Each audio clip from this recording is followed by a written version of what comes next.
একাই কি নামাজ আদায় করবে যে ব্যক্তি, ওই ব্যক্তির চাইতে যারা জামাতের সাথে নামাজ আদায় করে তাদেরকে আল্লাহ 27 গুণ বেশি সওয়াব দিয়ে দেয়।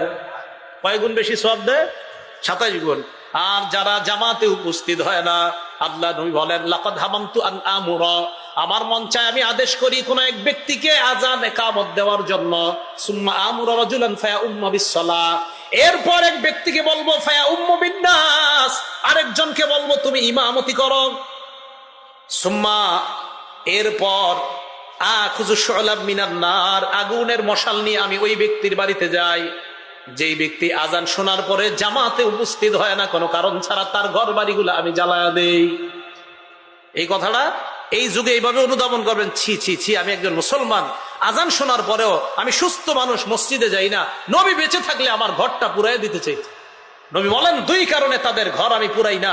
এক, ঘর আল্লাহ বলছে ওয়া ইন্না আলাইকা লানাতা ইলা ইয়াউমিদ্দিন, ইবলিস তুই আমারে সেজদা দিলি না, আজকের থেকে নিয়ে কিয়ামত পর্যন্ত তোর উপরে আমি আল্লাহর লানত। এজন্য সেজদাবিহীন নাফরমানের উপরে আল্লাহর লানত।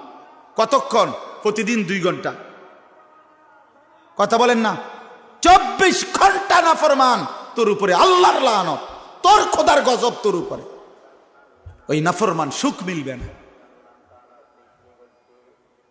বাতের থালায় সুখ না, সোফার খাট পালঙে সুখ মিলে না, দালান বিল্ডিং এ সুখ মিলে না, মোবাইলের ওই নর্তকীর ছবি আর নারীর ছবিতে সুখ নাই। কোন নাফরমান আল্লাহর নাফরমানি করে সুখ পায় না।